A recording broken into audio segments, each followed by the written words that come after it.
সুপ্রিয় দর্শক, আসসালামু আলাইকুম। আমরা আজকে রয়েছি পঞ্চগড় জেলার কালিয়াগঞ্জের হাটে। আজকে 10 আগস্ট 2025 রোজ রবিবার এবং বৃহস্পতিবার 2 দিন হাটটি বসে। তো আমরা কালিয়াগঞ্জের হাটে আজকে কী রেটে শুকনো মরিচগুলো ক্রয় বিক্রয় হলো তারই তথ্য এই ভিডিওর মাধ্যমে আপনাদেরকে জানানোর চেষ্টা করব। দর্শক, আমরা দেখানোর চেষ্টা করতেছি মেসাজ মাশাআল্লাহ ট্রেডার্স প্রোপ্রাইটর শাহানুর ভাই এবং মাজহারুল ভাই দুইজনই ভালো মানের মরিচগুলো হাট থেকে তারা কিনে এবং সারা বাংলাদেশে কন্ডিশনে কুরিয়ারের মাধ্যমে পৌঁছে দিচ্ছে সর্বত্র জেলায়। দর্শক, আজকের বাজারটি আপনাদেরকে জানাই।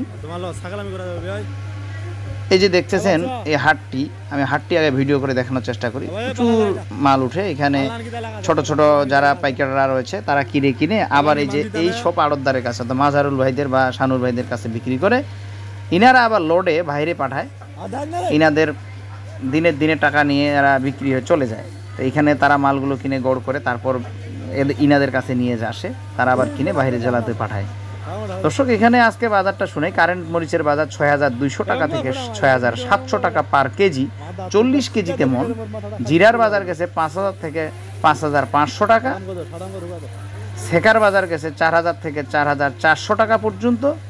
সব থেকে কম দামি মরিচ যেটা রয়েছে আপনাদের সবার চাহিদা, খুবই চাহিদা এই মরিচটি, সেটা হচ্ছে লালি ফটকা কোমা।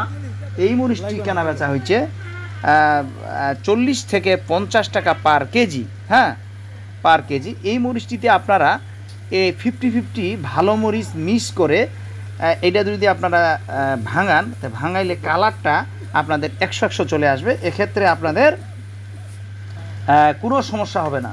হ্যাঁ, তা আপনারা চাইলে ভাই এই যে মাজহারুল ভাই বা শানুর ভাইয়ের কাছ থেকে আপনারা শুকনো মরিচ নিতে পারেন, অর্ডার করতে পারেন, আপনাদের পৌঁছে দিবে কন্ডিশনের মাধ্যমে, কুরিয়ারের করে যে কোনো জায়গায় আপনাদের পৌঁছে দিবে। এছাড়াও যদি কেউ কোল্ড স্টোর করতে চান, ওনাদের সাথে যোগাযোগ করবেন, কোল্ড স্টোরে রাখার সুব্যবস্থা করে দিবে আপনাদের জন্য। বেচা কেনারও দায়িত্ব তারা নেবে। তা আমি চেষ্টা করতেছি বাংলাদেশের যে কোনো জায়গা থেকে প্রত্যেকটা বাজারের আপডেট আপনাদেরকে তুলে ধরার জন্য। সুপ্রিয় দর্শক, আপনারা আমার এই ভিডিওর সাথে থাকবেন। ধান, চাল, গম, ভুট্টা সব ধরনের বাজার আমি আপনাদের এই চ্যানেলের মাধ্যমে আপনাদের কাছে তুলে ধরব। সকলের সুস্বাস্থ্য কামনা করব আর আমার যোগাযোগ